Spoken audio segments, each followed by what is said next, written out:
আসসালামু আলাইকুম, স্বাগতম ভেরিফাইড নিউজ সংবাদে। আমি মোহাম্মদ জায়েদ গাজী আজকের সব আন্তর্জাতিক খবর নিয়ে হাজির হয়েছি। শুরুতেই জানিয়ে দিব সংবাদ শিরোনাম, তারপর বিস্তারিত। পরমাণু চুক্তিতে রাজি হলেও বিরাট শর্ত চাপাল ইরান, মানবে কি আমেরিকা? শত্রু হবে খান খান, যুদ্ধের ভবিষ্যৎ বদলে দিতে পারে এমন অস্ত্রই তৈরি করল ডিআরডিও। প্রশান্ত মহাসাগরে নৌযানে যুক্তরাষ্ট্রের হামলা, নিহত 2। রাশিয়ায় ছুরি হামলায় 4 ভারতীয় শিক্ষার্থী আহত। ইসরায়েলি প্রেসিডেন্টের সফর ঘিরে অস্ট্রেলিয়ায় বিক্ষোভ। এই বিষয়ে আপনার মতামত কমেন্টে জানান এবং যুদ্ধের সব আপডেট আগে পেতে চ্যানেলটি সাবস্ক্রাইব করে যাবেন। আসসালামু আলাইকুম, স্বাগতম জানাচ্ছি ভেরিফাইড নিউজ সংবাদে। আমি মোহাম্মদ জায়েদ গাজী। এতক্ষণ শুনছিলেন সংবাদ শিরোনাম, এবার বিস্তারিত। আন্তর্জাতিক রাজনীতির অলিগলিতে এখন সবথেকে বড় আলোচনার বিষয় হয়ে দাঁড়িয়েছে ইরান ও আমেরিকার মধ্যকার সেই বহুল চর্চিত পরমাণু চুক্তি, যেখানে ইরান সম্প্রতি একটি বড় শর্ত জুড়ে দিয়েছে যা পুরো সমীকরণকে বদলে দিতে পারে। দীর্ঘ সময় ধরে চলা এই টানাপড়নে ইরান স্পষ্ট করে দিয়েছে যে তারা চুক্তিতে ফিরতে রাজি, তবে বিনিময়ে আমেরিকাকে এমন কিছু গ্যারান্টি দিতে হবে যা ভবিষ্যতে কোনো সরকার চাইলেই ভেঙে দিতে পারবে না। আপনারা জানেন যে অতীতে ওবামা প্রশাসনের সময় হওয়া চুক্তিটি ট্রাম্প প্রশাসন একতরফাভাবে বাতিল করে দিয়েছিল, আর ঠিক এই জায়গাটিতেই ইরানের ঘোর আপত্তি। তারা চাইছে এবার এমন একটি আইনি কাঠামো তৈরি হোক যেখানে আমেরিকার অভ্যন্তরীণ রাজনীতি পরিবর্তনের সাথে সাথে আন্তর্জাতিক চুক্তিগুলো হুমকির মুখে না পড়ে। বিশেষজ্ঞরা বলছেন ইরানের এই শর্তটি আপাতদৃষ্টিতে যৌক্তিক মনে হলেও আমেরিকার আইনি এবং সাংবিধানিক কাঠামোর কারণে এটি মানা প্রেসিডেন্ট বাইডেন বা বর্তমান প্রশাসনের জন্য বেশ কঠিন হতে পারে, কারণ আমেরিকার কোনো বর্তমান প্রেসিডেন্ট ভবিষ্যতের কোনো কংগ্রেস বা পরবর্তী প্রেসিডেন্টের হাত বেঁধে রাখতে পারেন না। এই জটিলতার কারণে বিশ্ববাজারে তেলের দাম এবং মধ্যপ্রাচ্যের স্থিতিশীলতা নিয়ে নতুন করে উদ্বেগ তৈরি হয়েছে। আপনারা যারা এই ভিডিওটি দেখছেন, আপনাদের কি মনে হয়, আমেরিকার কি উচিত ইরানের এই শর্ত মেনে নিয়ে দীর্ঘস্থায়ী শান্তি নিশ্চিত করা, নাকি ইরান এখানে একটু বেশিই দর কষাকষি করছে? আপনাদের মতামত অবশ্যই নিচে কমেন্ট বক্সে জানাবেন, কারণ আপনাদের প্রতিটি মতামত আমাদের আলোচনার পরিধি বাড়িয়ে দেয়। এদিকে এই চুক্তির ভবিষ্যৎ নিয়ে ইউরোপীয় ইউনিয়নও বেশ সক্রিয় ভূমিকা পালন করছে। তারা চাচ্ছে যেভাবেই হোক আলোচনার টেবিলে একটি সমাধান আসুক, যাতে বৈশ্বিক অর্থনীতিতে নতুন কোনো ধাক্কা না লাগে। ইরানের উপর থেকে নিষেধাজ্ঞা তুলে নেওয়া হলে তা বৈশ্বিক জ্বালানি সংকটে বড় ধরনের স্বস্তি দিতে পারে, কিন্তু তার আগে এই শর্তের জট খোলাটা জরুরি। যদি আপনি আমাদের চ্যানেলে নতুন হয়ে থাকেন, তবে এই ধরনের গভীর রাজনৈতিক বিশ্লেষণ নিয়মিত পেতে সাবস্ক্রাইব করে বেল আইকনটি চেপে রাখুন। প্রতিরক্ষা খাতে ভারতের শক্তি কয়েকগুণ বাড়িয়ে দিয়ে ডিআরডিও বা defence research and development organisation এমন এক বিধ্বংসী অস্ত্র তৈরি করেছে যা আধুনিক যুদ্ধের সংজ্ঞাই বদলে দিতে পারে বলে মনে করা হচ্ছে। এই নতুন প্রযুক্তির অস্ত্রটি নিয়ে বর্তমানে আন্তর্জাতিক প্রতিরক্ষা মহলে ব্যাপক তোলপাড় শুরু হয়েছে, কারণ এর সক্ষমতা শত্রুপক্ষের যে কোনো শক্তিশালী ডিফেন্স সিস্টেমকে নিমিষেই ধূলিসাৎ বা খান খান করে দিতে সক্ষম। ভারতের এই দেশীয় প্রযুক্তি ব্যবহারের ফলে প্রতিরক্ষা সরঞ্জাম আমদানিতে যেমন নির্ভরতা কমবে, তেমনি সীমান্তে নিরাপত্তার বিষয়টি আরও সুসংহত হবে। ডিআরডিওর বিজ্ঞানীরা দীর্ঘ সময় ধরে এই প্রজেক্টের ওপর কাজ করছিলেন এবং সাম্প্রতিক সফল পরীক্ষার পর এটি এখন মোতায়েনের জন্য প্রায় প্রস্তুত। এই অস্ত্রের বিশেষত্ব হল এর নির্ভুল লক্ষ্যভেদ এবং এটি রাডারের চোখ ফাঁকি দিতে অত্যন্ত পটু, যা একে অন্যান্য প্রচলিত অস্ত্রের থেকে কয়েক ধাপ এগিয়ে রেখেছে। অনেকেই একে গেম চেঞ্জার হিসেবে আখ্যা দিচ্ছেন, কারণ এটি এমন এক স্ট্র্যাটেজিক অ্যাডভান্টেজ দেবে যা দক্ষিণ এশিয়ার ভূরাজনৈতিক পরিস্থিতিতে ভারতের অবস্থানকে আরও শক্তিশালী করবে। আপনাদের যদি আমাদের এই তথ্যগুলো ভালো লেগে থাকে, তবে ভিডিওটিতে একটি লাইক দিতে ভুলবেন না, কারণ আপনাদের একটি লাইক আমাদের আরও ভালো কন্টেন্ট তৈরিতে উৎসাহিত করে। ভারতের এই সামরিক অগ্রগতি কেবল যুদ্ধের প্রস্তুতি নয়, বরং এটি একটি প্রতিরক্ষা কবচ হিসেবে কাজ করবে যা সম্ভাব্য হামলাকারীদের দুবার ভাবতে বাধ্য করবে। আধুনিক প্রযুক্তির এই ব্যবহারে আর্টিফিশিয়াল ইন্টেলিজেন্স এবং উন্নত সেন্সর সিস্টেম যুক্ত করা হয়েছে, যাতে এটি নিজেই পরিস্থিতির গুরুত্ব বুঝে সিদ্ধান্ত নিতে পারে। মেক ইন ইন্ডিয়া প্রকল্পের অধীনে এই ধরনের উদ্ভাবন সারা বিশ্বের কাছে ভারতের প্রকৌশল বিদ্যার সক্ষমতা তুলে ধরছে। আমরা যদি একটু পেছনের দিকে তাকাই, তবে দেখব ডিআরডিও গত কয়েক বছরে একের পর এক মাইল ফলক স্পর্শ করেছে। তবে এবারের এই অস্ত্রটি টেকনিক্যাল দিক থেকে অনেক বেশি জটিল এবং কার্যকর। এই সাফল্যের পেছনে রয়েছেন শত শত নিবেদিত প্রাণ বিজ্ঞানী, যারা দিনরাত এক করে দেশের সুরক্ষায় কাজ করে যাচ্ছেন।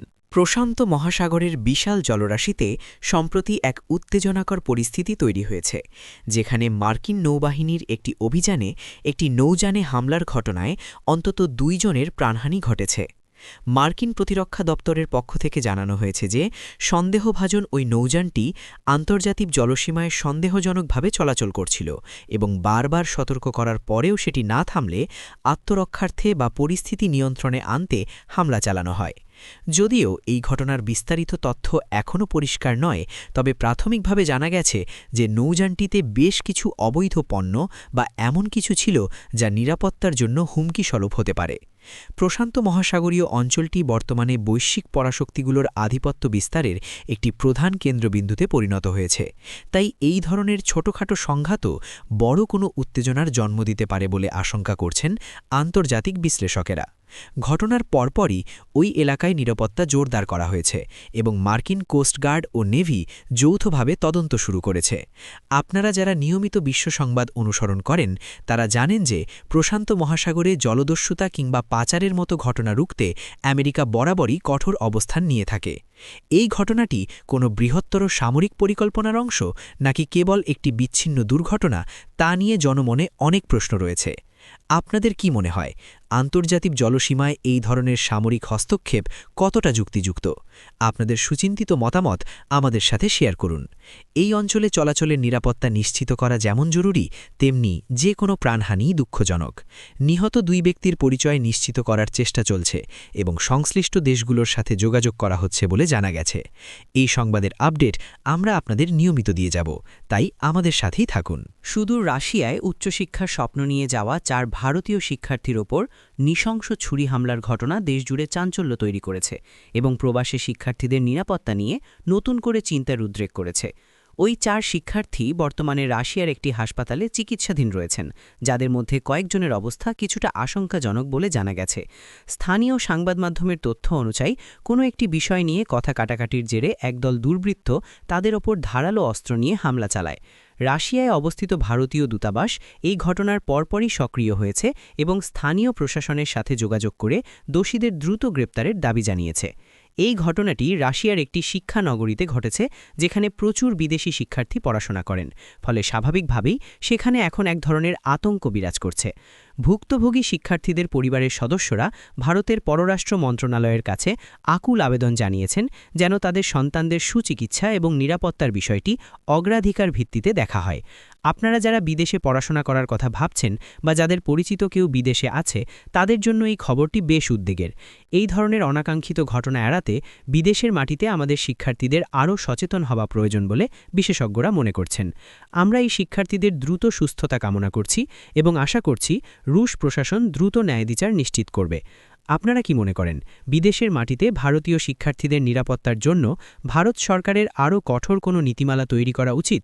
আপনাদের ভাবনাগুলো কমেন্টে আমাদের জানান। এই ঘটনার পর রাশিয়ার বিভিন্ন বিশ্ববিদ্যালয়ের পক্ষ থেকে শিক্ষার্থীদের জন্য বিশেষ নিরাপত্তা নির্দেশিকা জারি করা হয়েছে এবং রাতের বেলা অপ্রয়োজনে বাইরে না বেরোতে পরামর্শ। অস্ট্রেলিয়া সফরে গিয়েছেন ইসরায়েলি প্রেসিডেন্ট, কিন্তু তার এই সফরকে কেন্দ্র করে সিডনি এবং মেলবোর্নের রাস্তায় ব্যাপক বিক্ষোভ প্রদর্শিত হয়েছে, যা দেশটির আইনশৃঙ্খলা রক্ষাকারী বাহিনীর জন্য বড় চ্যালেঞ্জ হয়ে দাঁড়িয়েছে। বিক্ষোভকারীরা যুদ্ধের বিপক্ষে এবং শান্তির পক্ষে স্লোগান দিয়ে সিটির প্রধান সড়কগুলো অবরুদ্ধ করে রাখে, যার ফলে সাধারণ মানুষের চলাচলে ব্যাপক বিঘ্ন ঘটে। মানবাধিকার কর্মী এবং বিভিন্ন সিভিল সোসাইটির সদস্যরা এই বিক্ষোভে অংশ নেন এবং তারা ইসরায়েলি প্রেসিডেন্টের সফরের বিরুদ্ধে জোরালো প্রতিবাদ জানান। পুলিশের পক্ষ থেকে জানানো হয়েছে যে বিক্ষোভটি নিয়ন্ত্রণ করতে তাদের বিশেষ হিমশিম খেতে হয়েছে এবং বেশ কিছু জায়গায় অপ্রীতিকর পরিস্থিতি এড়াতে কড়াকড়ি আরোপ করা হয়েছে। অস্ট্রেলিয়ার সরকার যদিও এই সফরকে কূটনৈতিক সম্পর্কের অংশ হিসেবে দেখছে, কিন্তু সাধারণ মানুষের একাংশের মধ্যে এই নিয়ে তীব্র ক্ষোভ লক্ষ্য করা গেছে। আন্তর্জাতিক অঙ্গনে চলমান বিভিন্ন সংকটের প্রেক্ষাপটে এই ধরনের সফর বরাবরই স্পর্শকাতর হয়ে থাকে, আর অস্ট্রেলিয়ার মতো গণতান্ত্রিক দেশে মানুষের মত প্রকাশের এই স্বাধীনতাকে সরকার গুরুত্বের সাথে দেখছে। আপনারা কি মনে করেন কোনো দেশের প্রেসিডেন্টের সফর ঘিরে এই ধরনের বিক্ষোভ সেই দেশের পররাষ্ট্রনীতিতে কোনো প্রভাব ফেলতে পারে? আপনাদের মন্তব্য আমাদের জন্য অত্যন্ত মূল্যবান। এই প্রতিবাদের কারণে প্রেসিডেন্টের কিছু পূর্বনির্ধারিত কর্মসূচি সংক্ষিপ্ত করা হয়েছে বলে শোনা যাচ্ছে, যদিও আনুষ্ঠানিকভাবে কিছু জানানো হয়নি। বিক্ষোভকারীদের দাবি হল বৈশ্বিক শান্তি রক্ষায় অস্ট্রেলিয়ার আরও নিরপেক্ষ ভূমিকা পালন করা উচিত। এই সংবাদটি আমাদের মনে করিয়ে দেয় যে বর্তমান বিশ্বে রাজনীতি কেবল ড্রয়িং রুমের আলোচনা নয়, বরং এটি সাধারণ মানুষের আবেগ এবং বিবেক